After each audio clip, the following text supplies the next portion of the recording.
Alors, le 6 et le 7, ben là, ça ressemble à ce que vous aviez à faire pour aujourd'hui. C'est-à-dire c'est des fonctions composées, une fonction affine suivie d'une autre fonction.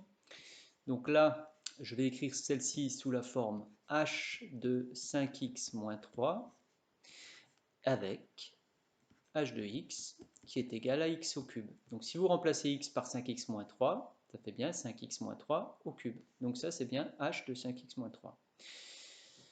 Alors, on sait que pour dériver, on a besoin de h' de x. La fonction qui sert à faire la composée, c'est 3x carré.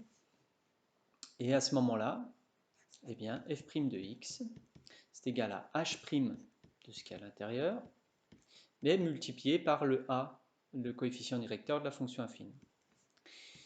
Donc, ça nous fait h', je vais le chercher là, c'est 3 fois, alors x carré, mais là, c'est pas x qu'il y a dedans, c'est 5x moins 3, au carré fois 5. Ça fait donc 15 fois 5x moins 3 au carré.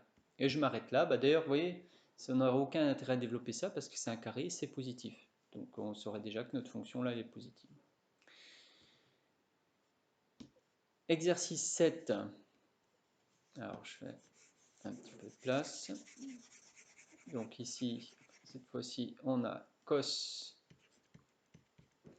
2 cos 3x plus pi sur 2. Alors, c'est du type, c'est 2 fois h de x, pardon, pas h de x, mais justement, c'est 2 fois h de quoi? Eh bien, de 3x plus pi sur 2, avec h de x, qui est égal à cos de x. Quand vous remplacez x par tout ça, ça fait bien cos de 3x plus pi sur 2. Alors, h' de x, c'est moins sinus x. Voilà. Moins sinus x.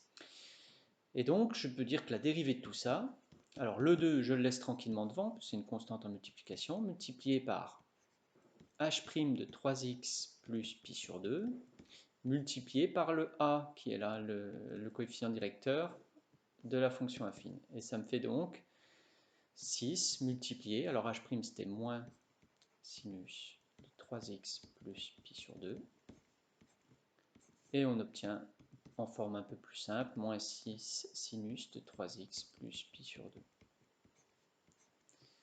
Et voilà.